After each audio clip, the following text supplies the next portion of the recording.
القی ما فی یمینک، تیرے دائیں ہاتھ میں جو لاٹھی ہے اس کو زمین پہ ڈال دے۔ جیسے ہی حضرت موسیٰ نے وہ لاٹھی ڈالی ہے تو انہوں نے تو یہ دکھایا تھا کہ یہ سانپ، یہ رسیاں ایسے ہیں جیسے سانپ، حقیقت میں وہ سانپ نہیں بنی تھی۔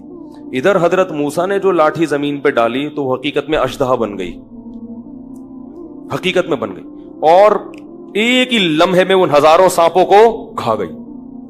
قرآن کے الفاظ دیکھیں، فَأُلْقِيَ السَّحَرَةُ سُجَّدًا، جتنے جادوگر تھے سارے کے سارے لاشعوری طور پر سجدے میں ڈال دیے گئے۔ نہیں آ رہی بات سمجھ میں؟ یہ بلاغت ہے قرآن کی۔ کیا مطلب؟ مقابلہ کرنے سے پہلے تو کیا کر رہے تھے؟ مشورہ، کہ بھائی یہ دیکھیں سچا نہ ہو، جھوٹا نہ ہو۔ اب حضرت موسیٰ پر ایمان لانے کے لیے، اور ایمان ایسا تگڑا کہ حضرت موسیٰ کے سامنے یہ جب سجدہ جب کرتا ہے نا انسان، جب عشق میں پاگل ہو جائے، عشق میں کیا ہو جائے، یہ نہیں کہ اے موسیٰ ہم ایمان لائے، یہ تو بعد میں کہا، پہلے کس میں گرے ہیں؟ یہ بالکل ایک ایسی اندر کی کیفیت ہوتی ہے کہ جب انسان کسی کے عشق میں پاگل ہو جائے نا، بالکل اس کو یقین کر لے کہ یہ سچا ہے اور یہ بہت بزرگ و برتر ہے، تو انسان اپنے جسم کے سے جو ہے نا پہلے ثابت کرتا ہے، زبان کا استعمال بعد میں۔ تو قرآن کے الفاظ ہیں کہ حالانکہ پہلے مشورہ کر رہے تھے مگر اب مشورہ آپس میں نہیں کیا، ایسے دھڑام سے سجدے میں گرے ہیں کہ گویا ان کو کسی طاقت نے گرا دیا ہے، یعنی ارادہ بھی نہیں کیا۔ اس کو کہتے ہیں نا کہ آپ بعض دفعہ لاشعوری طور پر کسی چیز سے اتنے متاثر ہو جاتے ہیں کہ اس کے لیے آپ کو سوچنا نہیں پڑتا، بغیر سوچے وہ کام ہو جاتا ہے۔ اتنا متاثر ہو گئے حضرت موسیٰ سے کہ بھئی یہ تو سچا نبی ہے، یہ کیسے انہوں نے لاٹھی کو اژدہا بنا دیا، یہ تو ممکن ہی نہیں ہے۔ تو اب سوچنا نہیں پڑا، دھڑام سے سب کے سب ایک دم حضرت موسیٰ کے سامنے سجدے میں گر گئے، مشورہ نہیں کر رہے، ہر شخص گر گیا سجدے میں، اور پھر سب نے بیک زبان ہو کر کہا آمنا برب موسیٰ، ہم سب ایمان لائے برب العالمین، اس رب پر جو تمام جہانوں کا پالنے والا ہے، اور موسیٰ اور ہارون کے رب پہ ہم ایمان لے کر آئے۔ یہ منظر انہوں نے اپنی آنکھوں سے دیکھا، ان کو یقین ہو گیا کہ یہ جھوٹا پیغمبر یہ نہیں ہے، یہ جادوگر نہیں ہے، ناممکن ہے، آج تک کسی نے لاٹھی کو حقیقی معنوں میں سانپ نہیں بنایا۔ انہوں نے سارے ایک دم سجدے میں گر گئے۔ فرعون یہ منظر دیکھ رہا ہے اور کہہ رہے یہ تو لینے کے دینے پڑ گئے۔ جن کو مقابلے کے لیے لایا تھا وہی نہ صرف یہ کہ زبان سے کہہ رہے ہیں کہ یہ جادوگر نہیں ہے، نہیں جادوگر یہ کہہ سکتے تھے نا کہ یہ جادوگر نہیں ہے، بس یہ تو اگلا اسٹیپ ہے کہ یہ نبی ہے، پھر یہ اس سے اگلا اسٹیپ ہے کہ ہم ایمان لائے، اس سے بھی اگلا اسٹیپ ہے کہ کیا اس کے سامنے سجدے میں گر جاؤ۔ جو آخری انتہا تھی اس سے جادوگروں نے اپنے عمل کو اور اپنے ایمان کو شروع کیا۔ فرعون نے کیا منادی کی؟ اس نے لوگوں سے کہا کہ یہ دونوں پہلے سے پلان کر کے آئے تھے، یہ پری پلان ہے۔ یہ کیا ہے؟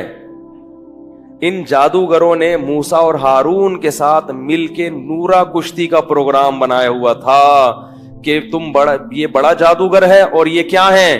چھوٹے جادوگر ہیں، اور ان کا پہلے سے پلان یہ تھا کہ آپس میں ہم مقابلہ کریں گے، تم ہار جانا ہم جیت جائیں گے، جس سے آپ کا برحق ہونا ثابت ہوگا، پھر ہم مل کے فرعون کو اس کے مصر سے نکال دیں گے۔ یہ کس کے الفاظ ہیں؟ فرعون کے، کہ یہ سب موسیٰ کے سکھائے ہوئے ہیں اور آپس میں پہلے سے کیا کیا ہوا تھا، انہوں نے پلان کیا ہوا تھا۔ اللہ نے اس الزام کو بھی جادوگروں سے بری کر دیا۔ فرعون نے کیا کہا کہ یہ حکومت چاہتے ہیں جادوگر نا، موسیٰ کے ساتھ مل کے میری حکومت پہ قبضہ کریں گے، تو فرعون نے ان جادوگروں کو دھمکی دی لَأُقَطِّعَنَّ أَيْدِيَكُمْ وَأَرْجُلَكُمْ مِنْ خِلَافٍ، میں تمہارے ہاتھ پاؤں مخالف سمت پہ کاٹ کے تمہیں سولی پہ لٹکا دوں گا۔ تو اب اگر وہ جادوگر ذرا سی حکومت کی لالچ میں یہ کام کر رہے ہوتے تو وہ فوراً کہتے نا کہ بھئی ہمارا تو مقصد کیا تھا، گورنمنٹ پہ قبضہ کرنا، اور ادھر تو 24 گھنٹے کے اندر اندر فرعون کیا کہہ رہے ہیں، لاشیں کاٹ کے لٹکا دوں گا۔ تو جادوگروں نے کہا کہ انما تقضی هذه فقضی ما انت قاض، اے فرعون تو جو کر سکتا ہے وہ کر لے۔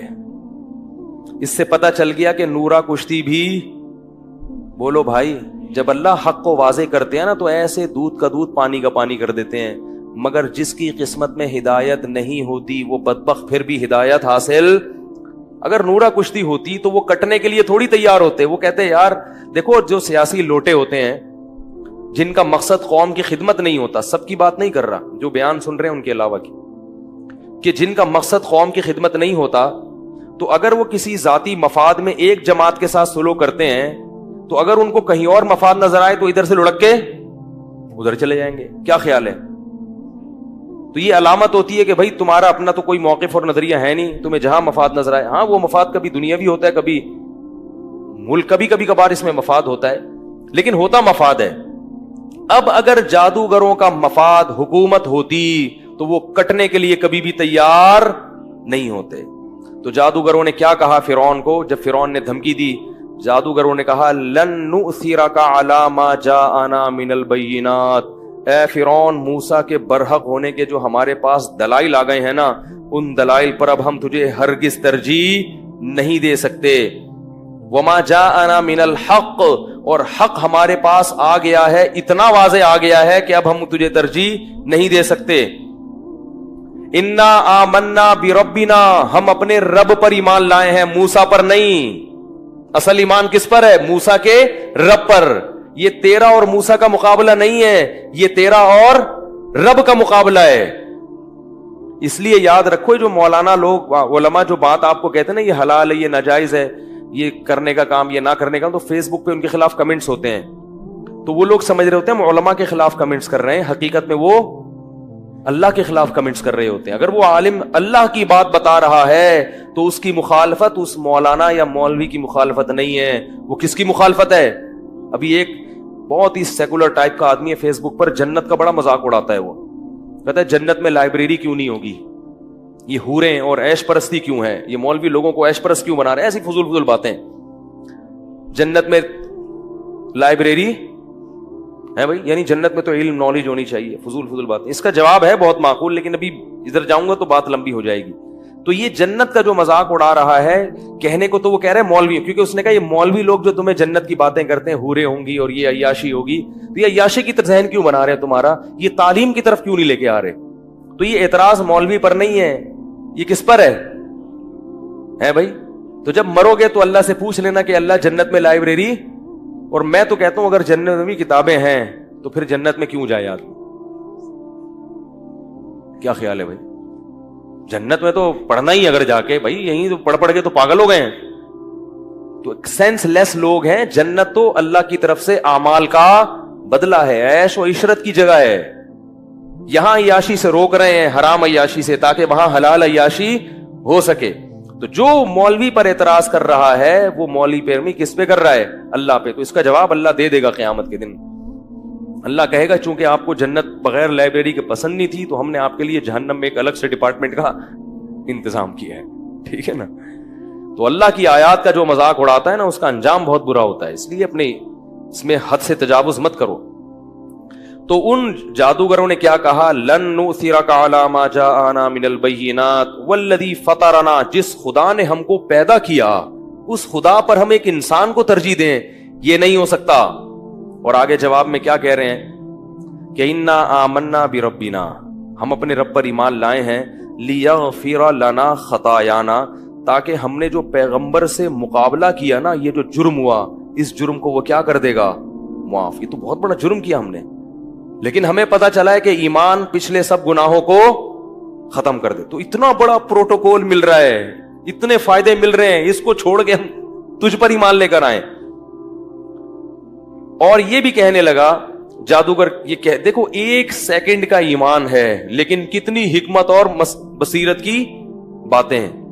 اور یہ بھی کہنے لگا، جادوگر کہنے لگے انما تقضی هذه الحیات الدنیا، فرعون تو یہاں ہمیں عذاب دے گا نا تو یہاں کا عذاب بڑے سے بڑا کیا ہو سکتا ہے؟ آگ میں ڈال دے گا، مر جائیں گے، ختم ہو جائیں گے. کاٹ کے لٹکا دے گا، مر جائیں گے، ختم ہو جائیں گے.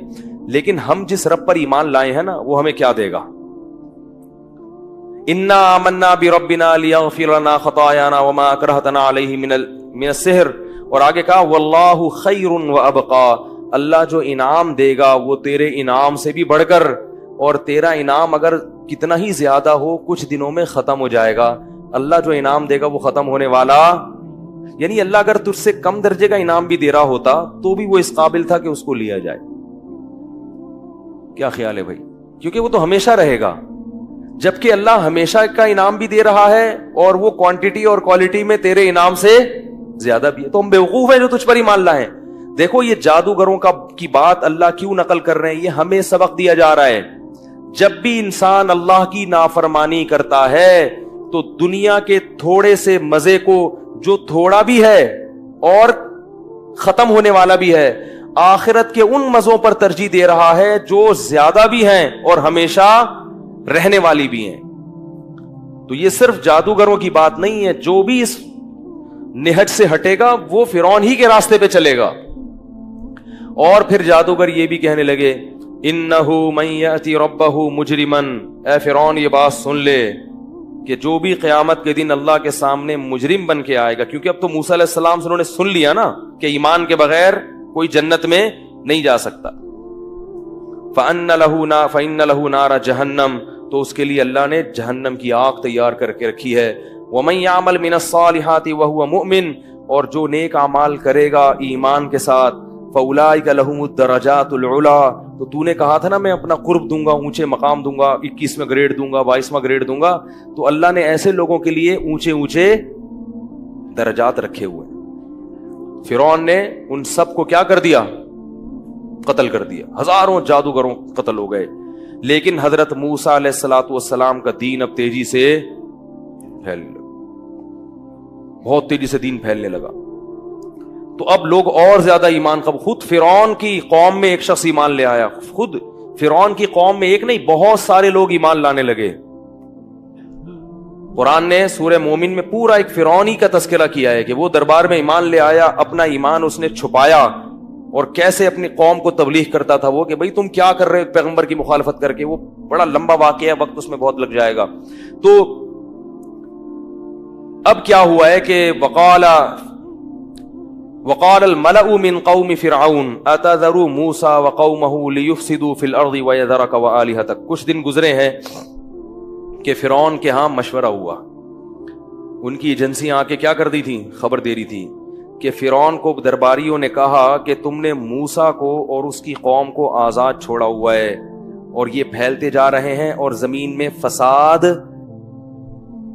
بولو بھائی, پتا چلا کہ ہر ظالم حاکم نے ہمیشہ سے اپنی برائی پر لیبل کیا لگایا ہے, اچھا اہل حق کو کہا ہے کہ یہ فسادی ہیں, جو سب سے بڑے دہشت گرد ہوتے ہیں نا, ٹھیک ہے نا, وہ 32 ہزار ٹن وزنی بم گراتے ہیں کمزوروں پر, اور ان کمزوروں کو پر لیبل کیا لگاتے ہیں کہ ہم دہشت گردوں کا,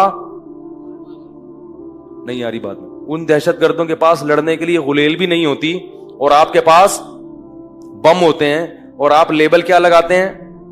تو یہ ہمیشہ سے ظالم لوگوں کی سنت رہی ہے کہ وہ کیا کرتے ہیں, فرعون جیسا آدمی کہہ رہا ہے کہ میں فسادیوں کو اپنے ملک میں برداشت, ابے فسادی تو ہے بھائی, تو قتل کر رہا ہے, عورتوں کو غلام بنا رہا ہے اتنے عرصے سے, لیکن کیا کہہ رہا ہے کہ میں ان فسادیوں کو برداشت نہیں, بہت ہو گئی, اب دہشت گردی کا ملک سے کیا ہوگا, ہزاروں بچے قتل کر دیے, وہ دہشت گردی. تبھی کسی شاعر نے کہا ہے نا کہ جو لوگ ہمیں دہشت گرد کہتے ہیں تو ہم ان کی دہشت گردی کی گرد کو بھی نہیں پہنچے ہیں, سمجھ رہے ہیں. تو ہر جگہ مسلمان پٹ رہے ہیں نا پوری دنیا میں, آپ دیکھ لو, لیکن کہیں بھی داڑھی والا کسی بھی ایئرپورٹ پہ چلا جائے نا, اس کا ایسا یعنی آپریشن ہوتا ہے نا, اس کی ایسے تلاشی ہوتی ہے کہ ان کا بس نہیں چل رہا ہوتا ہے, اس کو پورا کھول کے گردے پھیپڑے نکال کے ایسے ایسے جھاڑ کے نا دوبارہ سے اس کو فٹ کر دیں. وہ تو ابھی تک ایسی ٹیکنالوجی آئی نہیں ہے کہ سب چیزیں پھیپڑے شیپڑے نکال کے, ایسی تلاشی ہوتی ہے. تو فرعون کے درباریوں نے مشورہ کیا اور مشورے میں کیا